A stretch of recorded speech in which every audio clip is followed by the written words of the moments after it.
Salut, c'est Thomas du site gagnerauparissportif.com. Ravi de te retrouver aujourd'hui pour une vidéo dans laquelle on va répondre à la question d'un membre de mon groupe qui se demandait s'il fallait parier sur les fins de série. Alors peu importe que ça soit du foot, du tennis, du basket, peu importe le sport. Des séries, tu en as dans tous les sports, elles doivent se terminer un jour, et ce qu'on va voir dans cette vidéo aujourd'hui, donc c'est est-ce qu'il faut parier sur ces fins de série ou pas. Avant de parler de tout ça, pense bien à t'abonner à la chaîne. Pour ça, tu as un petit encart en bas à droite de ton écran. Ça te permettra de recevoir une notification à chaque fois qu'il y a une nouvelle vidéo qui est publiée. Alors, une série, plus elle est longue, plus la probabilité qu'elle se termine va augmenter. C'est logique, on peut pas gagner des matchs éternellement, on peut pas perdre des matchs éternellement, on peut pas faire des matchs nuls éternellement, on peut pas rester sans marquer ou encaisser des buts éternellement, on peut pas marquer 3-4 buts par match, enfin il peut pas y avoir 3 ou 4 buts par match pendant une éternité. Donc dans l'idée, parier sur une fin de série ça pourrait être pas mal, sauf que dans la réalité, on va être confronté à plusieurs problèmes. Le premier et le principal, ça va être la gestion de mise. Parce que si on veut parier sur une fin de série jusqu'au bout, alors si on a de la chance et qu'on parie dessus et qu'elle se termine de suite, bon ben ça va être une bonne chose. Par contre, si la série se poursuit derrière et qu'on veut continuer de parier, il va falloir augmenter sa mise à chaque fois, logiquement. Et donc, au plus la série va durer, au plus on risque de perdre de l'argent. D'accord? Donc ça pose déjà un premier problème. Et si on suit qu'une seule fin de série, si on en suit plusieurs à la fois, ça risque de multiplier les problèmes et donc de multiplier les risques. La deuxième question qu'on peut se poser, c'est est-ce que c'est réellement justifié de parier sur la fin d'une série?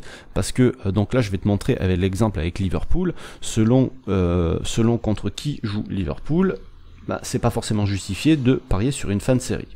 Donc, il faut avoir à l'esprit que quelque chose qui n'est jamais arrivé ou qui se produit depuis un certain temps, c'est qu'en réalité, il n'y a pas eu l'inverse qui s'est encore produit. D'accord ? Marseille n'a pas gagné depuis 40 ans à Bordeaux. D'accord, mais qui te dit que Marseille ne va pas gagner son prochain match à Bordeaux? Personne ne peut le savoir. Et au plus la série se rallonge, au plus on arrive de la fin. D'accord ? Du coup, à partir de quand il faut commencer à regarder ça? C'est ça la question. Parce que Liverpool, là, il gagne depuis 11 matchs, comme tu peux le voir sur l'écran. Donc ça, c'est un site qui te donne les séries de victoires. Streak, en anglais, ça veut dire série. Donc il y en a plusieurs. Il y en a aussi un là qui te donne voilà, le top 20 des séries, tout sport confondu. Du coup, Liverpool, ça fait 11 matchs. Donc si tu veux parier sur la fin de série de victoire de Liverpool, mais tu commences quand? Tu commences au 3e, tu commences au 5e, tu commences au 8e, etc., etc. Donc, j'ai regardé ici les derniers matchs de Liverpool et on s'aperçoit que donc ils ont joué bon bref peu importe, que je prends que le championnat, que la première ligue, donc c'est écrit à chaque fois là. On s'aperçoit que tout en bas ici au mois d'avril ils jouaient contre Chelsea, donc on peut se dire bon ben voilà, ils ont 5 victoires d'affilée, peut-être que contre Chelsea ils vont se faire accrocher, il y aura peut-être un match nul ou ils vont perdre. Donc on aurait pu parier contre Liverpool ici, on aurait pu parier contre. À la limite là, tu dis ça pourrait peut-être être justifié. Mais là, contre Cardiff qui était relégable et qui a été relégable toute la saison, contre Huddersfield qui a été relégable et qui était déjà très certainement relégué à ce moment-là, contre Newcastle qui a été catastrophique toute la saison dernière, c'est pareil. Est-ce que ça valait le coup? Peut-être à la limite contre Wolverhampton, ici ça valait le coup de parier contre Liverpool, mais tu vois ce que je veux dire? Il y a des matchs où c'est pas forcément justifié. Et c'est pas forcément justifié dans le niveau de jeu de l'équipe qui est en face, mais c'est pas forcément justifié aussi au niveau des cotes, d'accord? Parce qu'il faut toujours garder à l'esprit la notion de value bet, ok? Donc, si tu vas aller encore plus loin dans les séries, je vais exagérer parce qu'il y en avait une deuxième série en cours pour Liverpool. Liverpool, sur la saison, enfin, sur ce match-là, ils ont joué contre un promu, d'accord? Norwich vient d'être promu en première ligue. Liverpool était sur une série de 11 victoires contre des promus et ils avaient jamais gagné 12 matchs de suite contre des promus. Donc là c'était la double fin de série, tu vois, si tu veux, le combo des fins de série. Le truc voilà, que tu aurais pu dire bon bah c'est bon, ça va se terminer ici. Non, tu peux pas raisonner simplement en termes de statistiques, de machin, de ci, de ça. Ce qui n'est pas arrivé encore, c'est juste que c'est pas encore arrivé jusqu'à aujourd'hui. OK? Donc tu peux pas te focaliser simplement sur une série, elle est longue, donc elle va se terminer. Il faut qu'il y ait des paramètres qui aillent en faveur de cette fin de série. Donc il faut analyser simplement un match, comme tu analyserais n'importe quel match où il n'y a pas de série spécialement en cours, il faut essayer de rechercher des value bets, c'est-à-dire des erreurs par les bookmakers au niveau des cotes. Donc là, tu les trouveras peut-être au niveau des handicaps.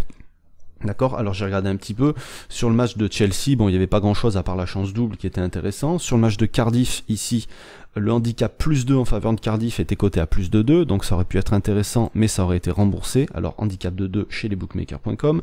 Pour Huddersfield, ici le handicap il était de +3, la cote était supérieure à 2 aussi, ça aurait peut-être pu être intéressant, mais Huddersfield c'était catastrophique au niveau défensif et au niveau offensif, donc pour moi il n'y avait pas vraiment d'intérêt a posteriori. Newcastle, ici, le handicap était de plus 1,5, il était aux alentours de 2, donc là ça aurait pu passer à la limite. Et pour Norwich, bon bah vu la pile qu'ils ont pris de toute façon, je crois que le handicap +2 était intéressant, mais au niveau des cotes, mais bon. C'est pas forcément automatique, il faut trouver des value bets, point barre. Il faut analyser un match comme n'importe quel autre match. La fin de série, elle peut arriver, elle peut ne pas arriver, et à la limite, tu peux même parier sur la série continue. Alors avec des cotes à 1,16, il n'y a pas forcément d'intérêt, mais une équipe qui a des longues séries comme ça qui vont se répéter, c'est peut-être plus intéressant à la limite de parier sur la série qui se prolonge que sur la fin de série. Tu vois ce que je veux dire? Tu prends l'autre fois je te parlais dans une autre vidéo, les équipes à plus ou moins de 2,5 buts. Si tu prends, je sais pas, l'Atlético Madrid, c'est une équipe qui a très souvent moins de 2,5 buts dans ces matchs. Donc tu vas pas, quand il y a 4 ou 5 matchs à moins de 2,5 buts, dire je vais parier sur la fin de série, c'est complètement débile, sachant qu'il y a 80% de leurs matchs qui sont à moins de 2,5 buts. Voilà, enfin, c'est comme ça que je le vois. Mais dans tous les cas, c'est pas non plus quelque chose vers lequel il faut aller de manière automatique, il faut que ça soit et que ça reste du value bet. Voilà, donc si tu sais pas vraiment, si tu maîtrises pas spécialement ce que c'est le value bet, je vais te mettre une vidéo juste après celle-ci que tu pourras regarder et dans laquelle tu vas en savoir plus. Avant de terminer, tu peux aussi récupérer tous les outils que j'utilise dans mes paris sportifs pour gérer mon capital, pour sécuriser mes paris, etc., etc. C'est un petit fichier, enfin un pack de fichiers à télécharger. Tu as le lien qui est juste en dessous de la vidéo, tu as juste à cliquer dessus, rentrer ton mail et tu recevras ça directement ensuite. Sur ce, je te laisse, je te souhaite une bonne journée, je te dis à bientôt, salut.